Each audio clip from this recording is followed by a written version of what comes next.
In the name of Allah, who is most beneficent and merciful. My name is Mr. Wajid, instructor of English. Dear student, today we will discuss about unit number 1. The title of this unit is The Savior of Mankind. यानी no इंसानी का निजात दहिंदा, इंसानियत को तहफ़्फ़ुज़ देने वाला, महफूज करने वाला, यह हमारा टाइटल है। आज हम इसकी ट्रांसलेशन की तरफ जाते हैं। इसकी ट्रांसलेशन को हमने डिस्कस करना है। सबसे पहले हम इसको पढ़ लेते हैं और इसके मीनिंग डिस्कस कर लेते हैं। Arabia is a land of unparalleled charm and beauty. Unparalleled charm means बेमिसाल दिलकशी।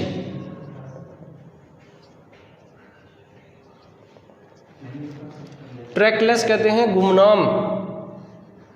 गुमनाम रास्ते, और डून्स कहते हैं रेत के टीलों को। डेजर्ट सहरा को कहते हैं। डेजलिंग रेस आंखों को चुंदिया कर देने वाली किरणें।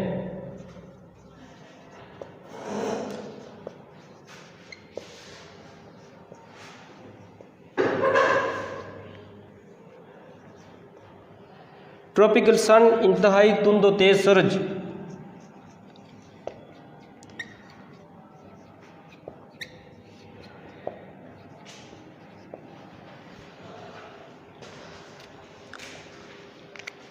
अच्छा, ये सारे के सारे हमने मीनिंग डिस्कस कर लिया। अब हम इसके इडियोमेटिक तर्जमे की तरफ आते हैं। Arabia is a land of unparalleled charm and beauty. Arab एक बेमिसाल दिलकशी और हुस्न व जमाल वाली सरजमीन है। With its trackless deserts of sand dunes in the dazzling rays of tropical suns, जिसमें इंतहाई तुंद और तेज़ सूरज में आँखों को चुंदिया करने वाली किरणें, रेत के टीलों के गुमनाम रास्तों वाले सहरा हैं।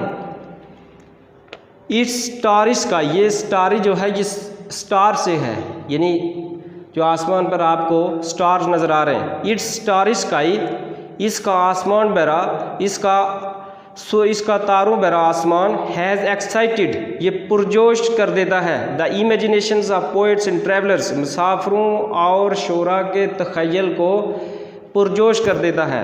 यानी it's starry sky has excited the imaginations of poets and travellers, इसका तारों बरा आसमान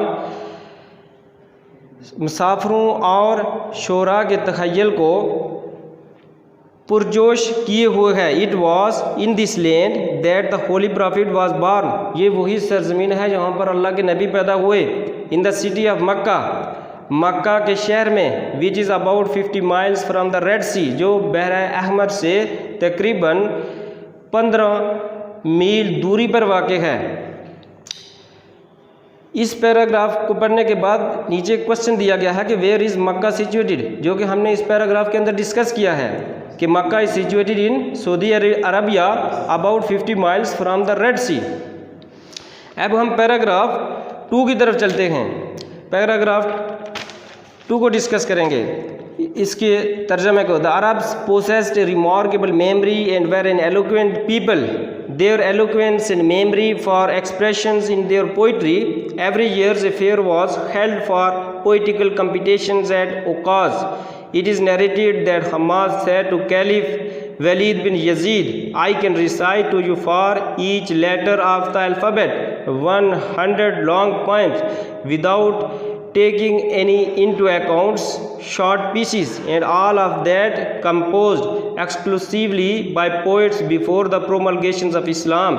Small wonder that Allah Almighty chose the Arabic language for His final dispensations and the preservations of His word. अब हम साथ साथ इसके मीनिंग को भी डिस्कस करेंगे, उसके बाद हम इडियोमेटिक तर्जुमा की तरफ आएंगे। पोसेस्ड मीन्स किसी चीज़ का मालिक होना, यानी वो मालिक थे, मलकियत को ज़ाहिर करता है। रिमार्केबल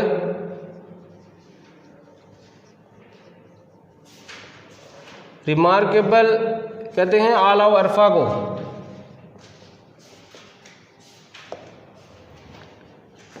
एलोक्वेंट,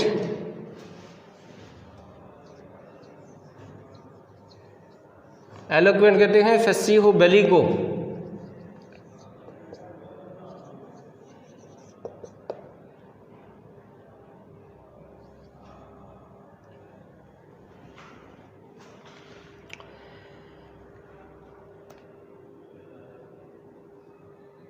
प्रोमल्गेशन,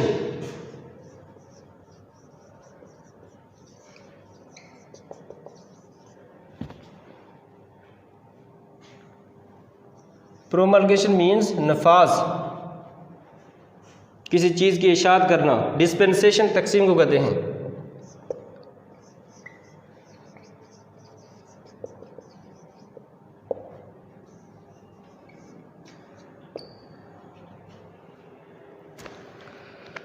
अब हम इसके इडियोमेटिक तर्जमे की तरफ आते हैं। The Arabs possessed remarkable memory and were an eloquent people. ये पोसेस का मतलब हमने इधर लिखा हुआ है मालिक थे, यानी किसी मलकियत का हामिल होना। रिमार्केबल आला वरफा, यानी the Arabs possessed remarkable memory. Arabs आला वरफा हाफसे के मालिक थे।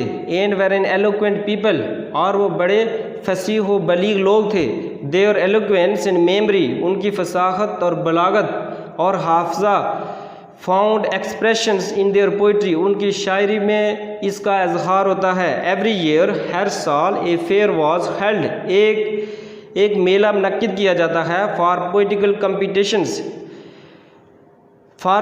कम्पिटिशन्स एट ओकाज, ओकाज के मकाम पर शायराना मुकाबले के लिए हर साल एक मेला मुनक्किद किया जाता है। इट इज़ नरेटेड, ये बयान किया जाता है। नरेट का मतलब होता है किसी लॉन्ग पोएम को या किसी लॉन्ग इवेंट्स को बयान करना। इट इज़ नरेटेड, और ये नरेटेड जो है ये पास्ट के लिए यूज़ होता है। जिस तरह स्टोरी जो है हमेशा पास्ट में लिखी जाती है। इट इज़ नरेटेड, ये बयान किया जाता है। That Hammad said to caliph, Hammad ने कैलिफ से कहा, कैलिफ खलीफा से कहा, खलीफा वलीद बिन यजीद से कहा, I can recite to you, मैं आपको सुना सकता हूँ। For each letter of the alphabet, हर हर्फ के हुरूफ तज्जी के हर हर्फ की मुख्तसर नज़मों को शुमार किए बगैर 100 तवील नज़में आपको पढ़कर सुना सकता हूँ। Small wonder that Allah Almighty chose the Arabic language for his final dispensations and the preservations of his word, और ये सब की सब इस्लाम की तबलीग से कबल सिर्फ़ और सिर्फ अरब शोरा की लिखी हुई हैं। ये कोई छोटा सा मौजज़ा नहीं है कि अल्लाह ताला ने अपने आखिरी पैगाम की तरवीज और इशाअत और हिफाजत के लिए अरबी ज़बान को मुंतखब किया।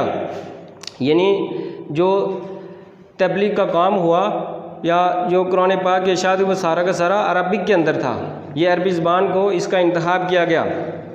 अब हम पैराग्राफ नंबर 3 की तरफ जाएंगे। पैराग्राफ 3 को डिस्कस करेंगे।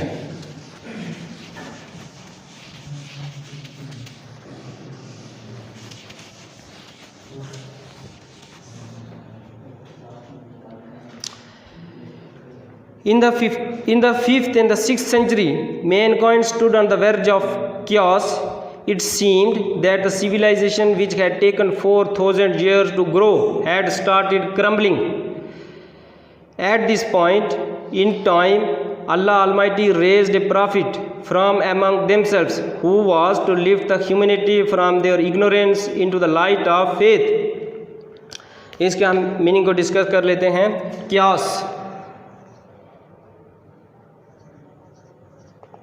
क्यास का मतलब होता है इंतशार, फसाद। क्रम्बल,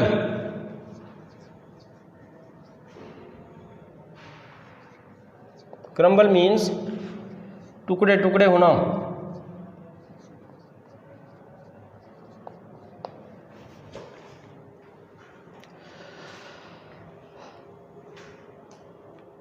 अब हम इसके इडियोमेटिक तर्जमे की तरफ आते हैं। In the 5th and the 6th centuries, 5वीं और 6ठी सदी में, mankind stood on the verge of chaos, नोए इंसानी तबाही के दाने पर खड़ी थी। इट सीम्ड, ऐसा लगता था, that the civilization which had taken 4,000 years, ऐसा मालूम होता था कि तहजीब व तमद्दन जिसने परवान चढ़ने में 4,000 साल लिए थे, ग्रो हैड स्टार्टेड क्रम्बलिंग, टुकड़े टुकड़े होना शुरू हो गई थी। At this point in time, वक्त की उस घड़ी में, अल्लाह ऑलमाइटी रेज्ड ए प्रॉफिट, अल्लाह ताला ने उन्हीं में से एक पैगंबर को पैदा किया, from among themselves who was to live the humanity from their ignorance into the light of faith, जिसने इंसानियत को जहालत के अंधेरों से निकाल कर ईमान की रोशनी से सरबुलंद करना था। डियर स्टूडेंट्स, ये हमने आज 3 पैराग्राफ डिस्कस किए हैं। इसके तर्जमा और इसके मीनिंग, जितने भी डिफ़िकल्ट वर्ड्स थे उसके हमने मीनिंग को डिस्कस किया था। इंशाल्लाह नेक्स्ट लेक्चर में हम इससे आगे इसको कैरी करेंगे। ओके, अल्लाह हाफिज़।